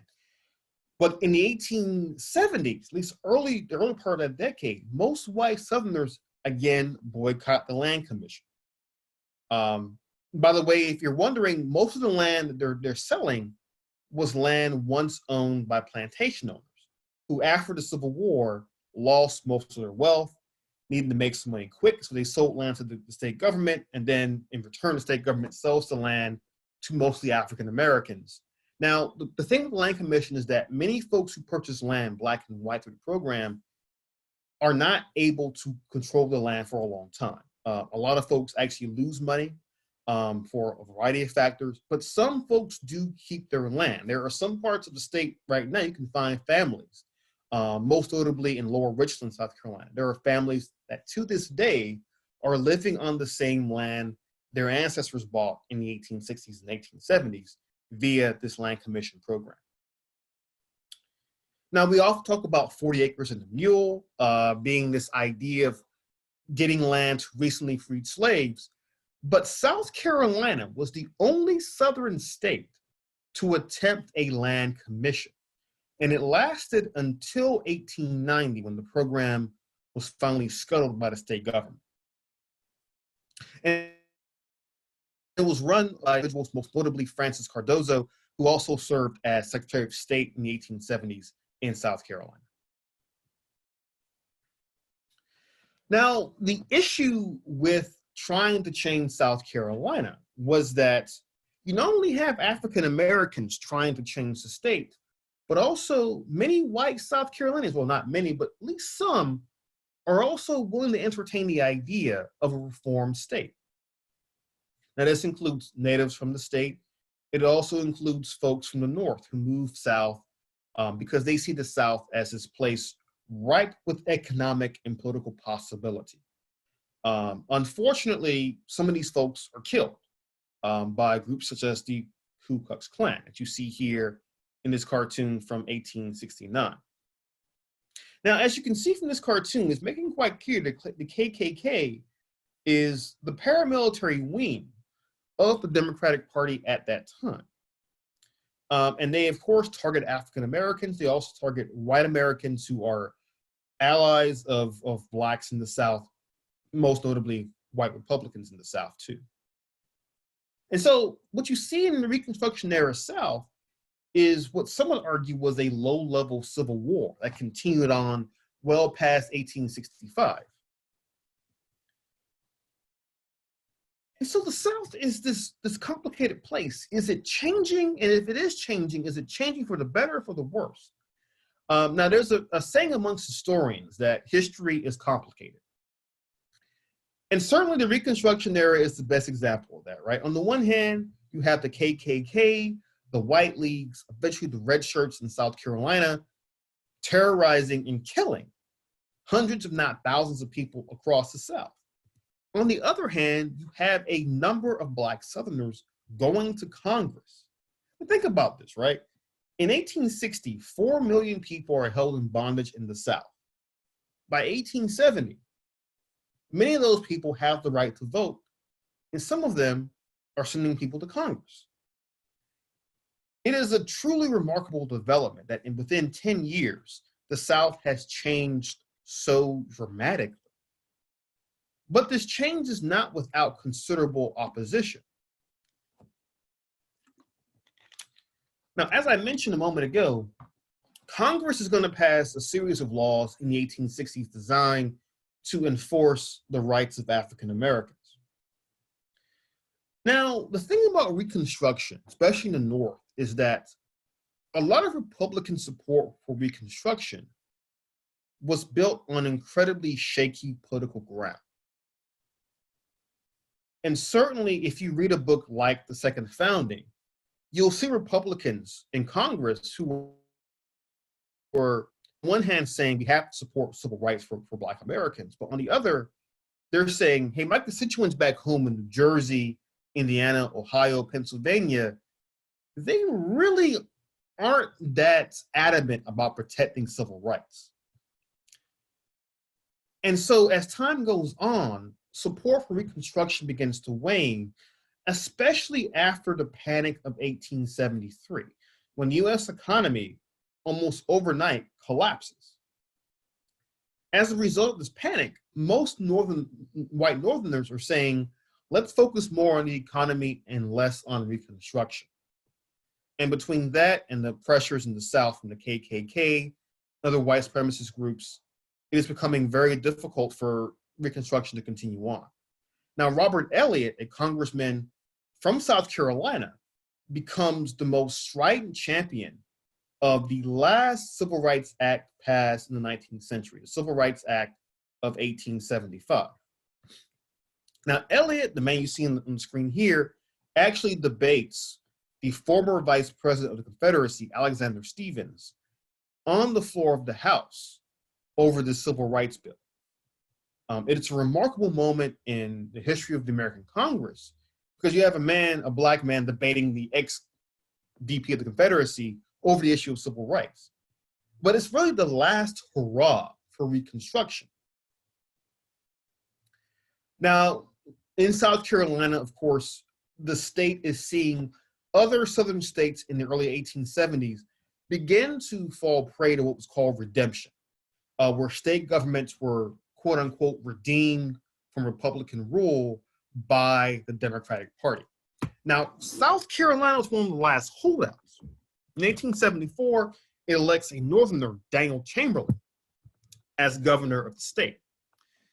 Now, again, I want to bring this back to modern day politics. The problem with the Republican Party in South Carolina by 1874 is that the party is split between radical and reformist factions.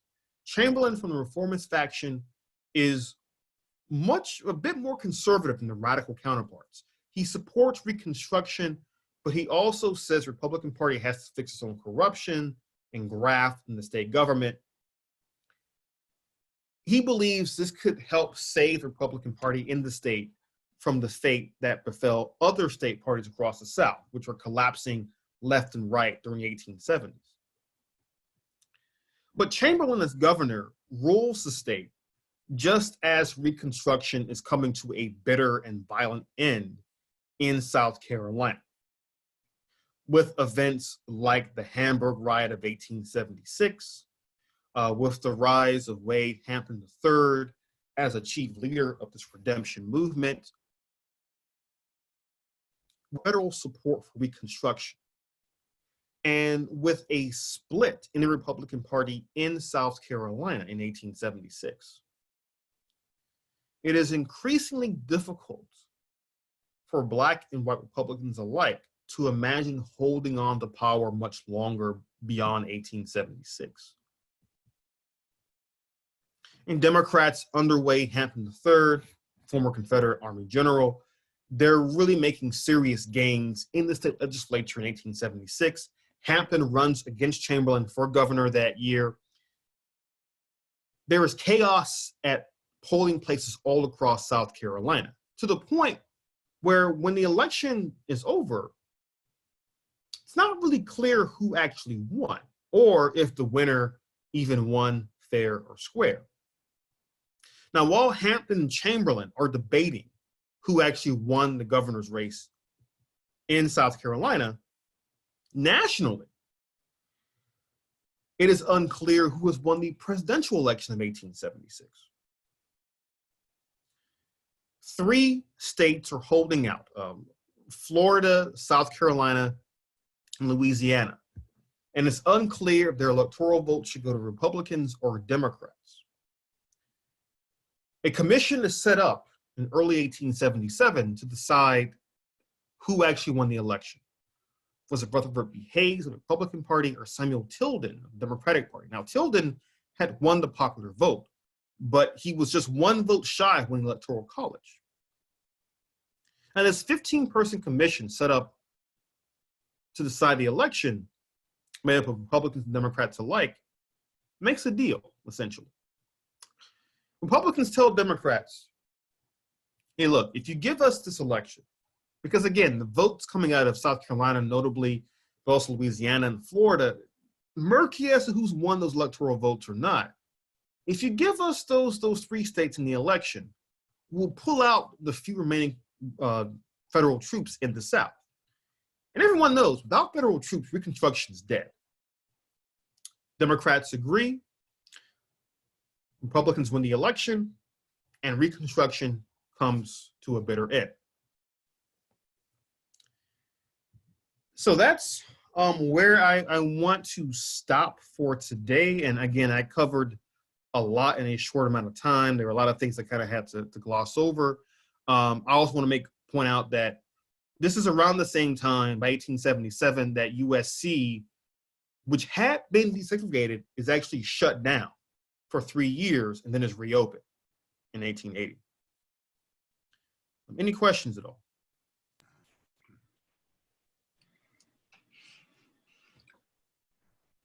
Robert, we got a few more minutes for questions. I wanted to tell people who this person that's signed in as an administrator is. That's one of our members from Myrtle Beach. And I asked him, I said, Rick, how did you get administration capabilities? And he said he didn't. He just signed in and Zoom made him an administrator. So we're still working with a platform that's a mite bit hinky. And I appreciate y'all sticking with us and apologize again that you got left out last Monday. And we got another class coming this coming Monday, which I consider to be one of the most, again, important. I think that the moving into the Reconstruction era, which is what we're coming out of and going into the, what is referred to in a pejorative fashion as the redemption of Reconstruction, has more impact on our day-to-day life and the way we run government in South Carolina than the things we've been talking about. And so do read your study guides, and there's a lot of ancillary reading and essays and videos in there. And I appreciate it. Any more questions? I was going to wait and see if anybody else had questions. Cecil, you're getting your money's worth. Go for it, dude.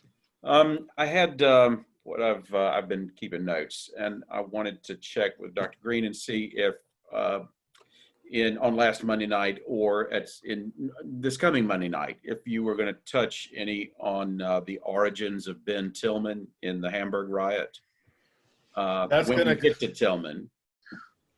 Well, we are going to get to Tillman. Well, I'm glad you mentioned that, because Tillman, what we didn't know is that he was at the Hamburg riot of 1876. Mm-hmm. And when Tillman runs for state office later in the 19th century, he is going to use his time in the Hamburg riot to say to folks in South Carolina, hey, this shows how committed I am to white supremacy and Democratic Party in South Carolina. It becomes a badge of honor to say that you were at the Hamburg riot.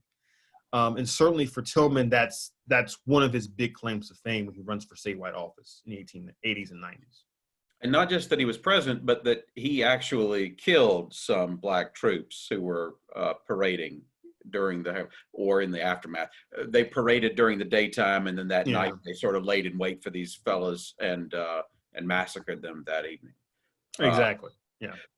Then going back to your reference to the red shirts in the election of 1876, I understand that this is a condensation, a distillation of longer courses that you teach. Do you go into great depth in the importation of the Mississippi, what was called the Mississippi Plan, into South Carolina in 1876, and then became the South Carolina Plan, and So the years of that? What's funny about that is it's hilarious you should mention that. Let me share my screen, because literally 2 slides from now is Okay. is that very thing. Okay. But but I'm glad you mentioned it now, because the thing is that the plan, of course, by its name, comes from Mississippi. It actually, as you can see from the slide, it uses a combination of laws and actual outright violence to really neutralize Black votes across the South. And the red shirts are part of this, at least the campaign here in South Carolina. A big reason they're doing this is because, number one, the KKK, I'll stop sharing now. The KKK is broken by the federal government by 1871 through the KKK Acts, and the federal government actually sending troops into South Carolina to go apprehend them. But then later on in the decade, you have more white Southerners who are actually willing to identify with anti-Black, anti-Republican violence publicly. So again, going back to Ben Tillman, what he's doing, folks are no longer wearing masks. They're just going out and just doing these things against the Republican Party, against African Americans. Mississippi Plan, though, is also comes to effect because they're having to think about, how do you keep this system in place long term? It's one thing to redeem these southern states. It's another to then keep this redemption generation after generation. So they need time to think of laws to pass across the South that can circumvent, say, the 15th Amendment regarding voting rights for Black men, right? So they need time to think about different ways to approach that. And I'm going to devote some time in class Monday talking about what those laws look like, because the language of those laws is particularly important, because they can't explicitly ban Blacks from voting. They can't say, Black men, you cannot vote. What they can do, though, is put in things like, you have to be able to pay poll tax, or you have to be able to pass literacy tests. And the process, not only most Black men lose the right to vote, but many white men lose the right to vote across the South as well, which is, again, I think a big lesson of this entire course, is that throughout Southern history, there are many moments where, to uphold white supremacy, many white Southerners also suffer at the hands of the system too, in a wide variety of ways.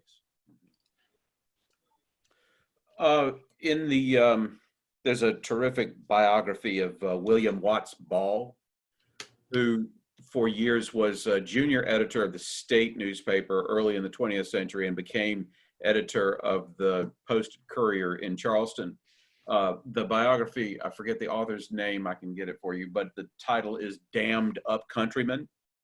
And in that biography of W.W. Ball, he discusses, or there's a great, they pull from his own papers, and he discusses his father's role, Beaufort Ball's role as a lieutenant of Wade Hampton III in pushing the South Carolina plan in the upstate from his home in Laurens County, in just inside Laurens. I think it's still inside town limits of Laurens, a house that still exists and is owned today by some nonprofit organization that uses it to host weddings.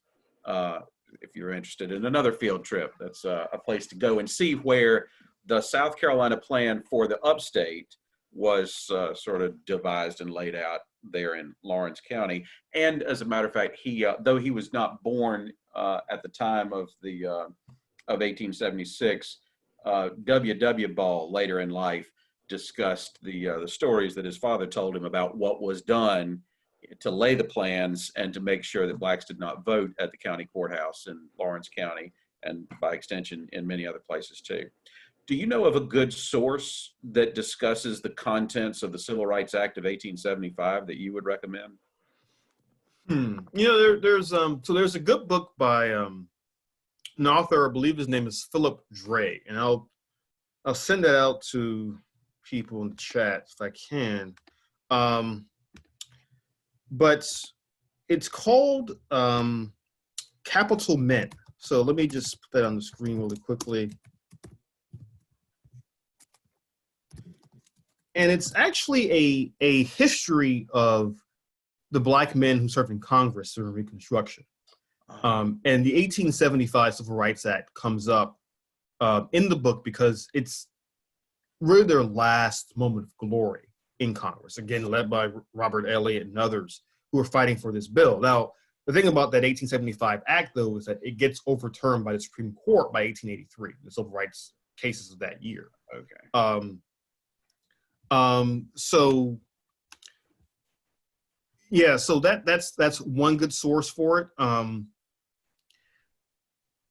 So any other questions? We might get cut off at 6 o'clock. We may have some extra time, but any additional questions?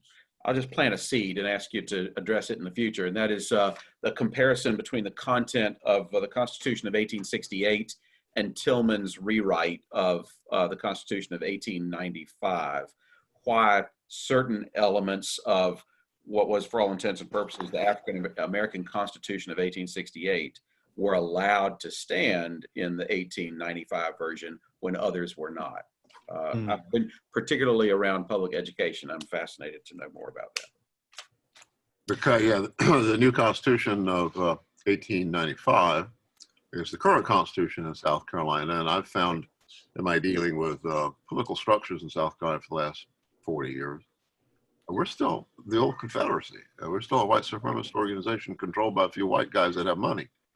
And I wanted to bring up real quickly, if we've got maybe 6 minutes left, that there was a piece in your study guide that I wanted everybody to look at called the Douglas option. And I hadn't heard about this studying the Civil War. And that Frederick Douglass met with Johnson, President Johnson, after the war's over.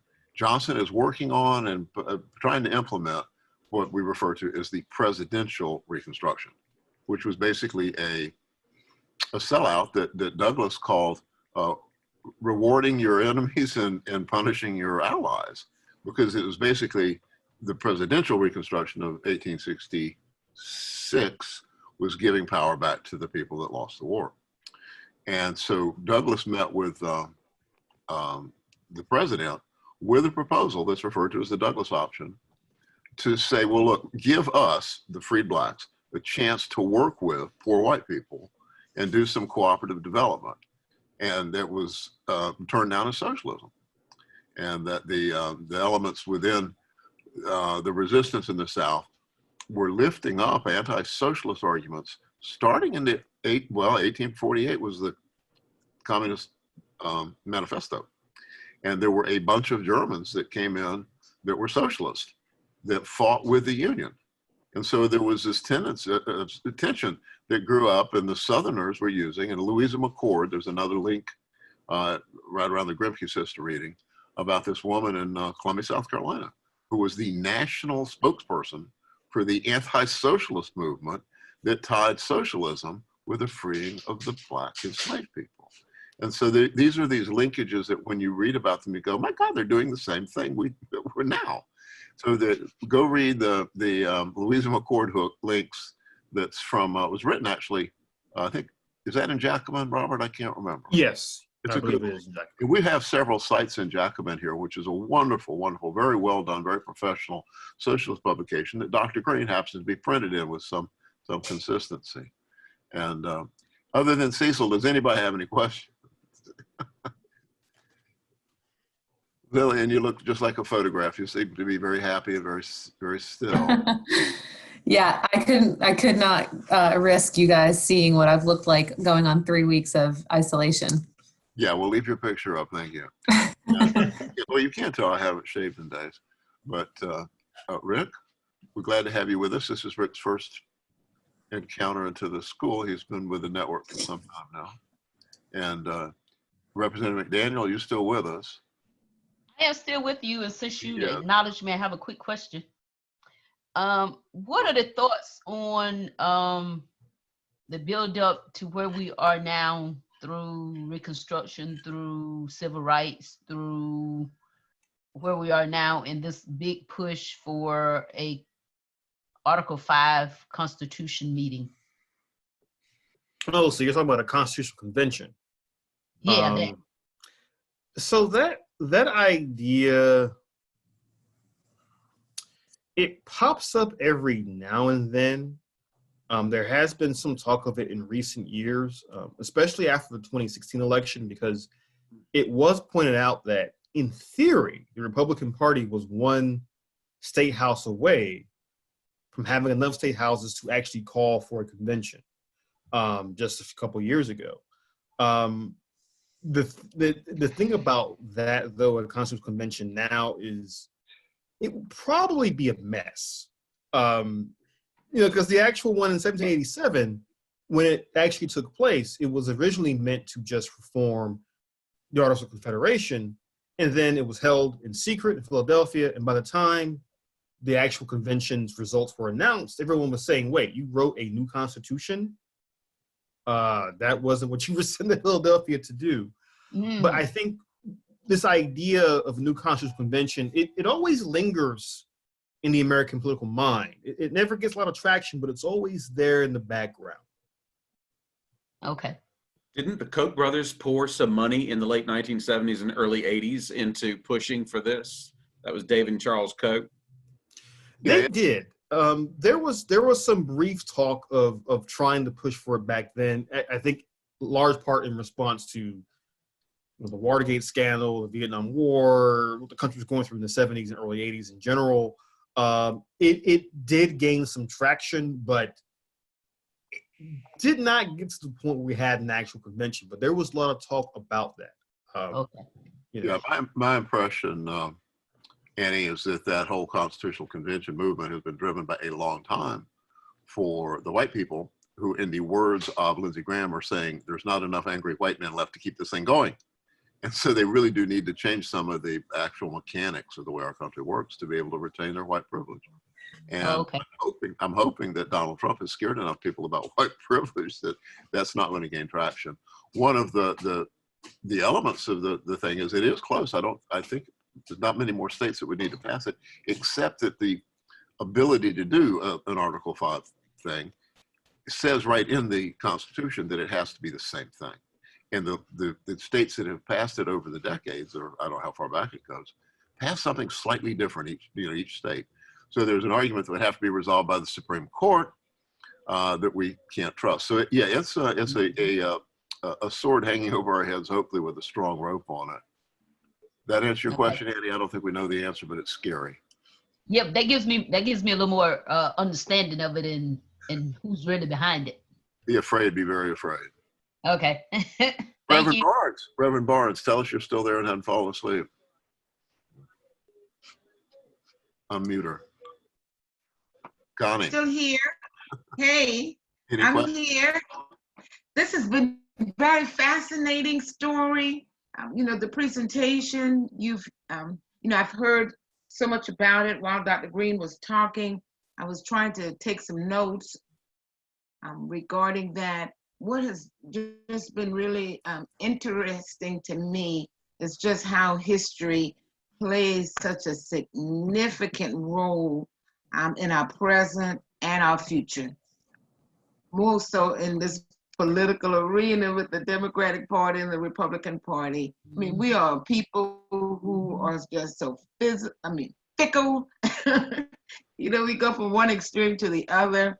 And as a pastor myself, having had the opportunity to be, in several congregations and all of that, I am just amazed how we really don't pay attention to history as if it's something that just happened and let's just go on. But we really are repeating some of those atrocities, if you will. that we've seen taking place in history. So I am just very excited to have an opportunity to just sit and listen and to know how we are impacted by history. And if we don't take the initiative to just not have the knowledge, because I do think because of technology, we have a lot of knowledge, but we don't in fact apply that so that we won't repeat some of the mistakes of the past. So Connie, thank you so got very you get a red much. star. You get a red star because understanding that we have not been given the truth is part of the whole thrust of the Modjeska School. And when we started the school, we started discussions maybe in 2014. It's something that I've been looking at doing for a long time because I didn't want to be leaving people in the same situation that happened when Modjeska passed, and there was not any core of people to carry the thing on. And it was only after a year after we did the school that we found a letter. One of our research people found the letter that Modjeska had written from the house where we organized the school. Our office was in Modjeska's house. And in 2016, we found the letter that was written in 1946 from the house, starting the leadership training school that Modjeska started 70 years before we started our school, that we didn't know about, studying the same things we're studying. Talking about the Reconstruction being completely different than we were taught, and that their history was erased 70 years ago. And it seems cyclical. The more that the state can control our education, the more the people that benefit from the status quo of the state get to control things. And so that's what the school's about. Chris, you got something to say? Okay, Chris is shaking his head. Because I think this is Chris's third time around with the school. Chris is one of our stalwart members and a rising IT star within the network. Robert, back. Well, I don't really have anything else to add. I actually got to call my mom back. She just called me, so I got to call her back pretty soon. But yeah, on this coming Monday, we're actually going to get more in depth with some of what Cecil was talking about with Mississippi Plan, with how the Constitution of 1895 is both a response to and adopts parts of the 1868 Constitution, and really what's going on in South Carolina going into the dawn of the 20th century, and how, again, the ways in which we uphold white supremacy change form in the state's history. Well, thank you, Robert. Are we through? Good job, folks. It was only 4 minutes over our 2-hour time frame. And stay tuned for this next exciting installment of the People's History of South Carolina, Monday here on this same channel at 6:30 p.m. Thank you all for Thanks for coming. Thanks, everybody. Bye-bye. Bye-bye.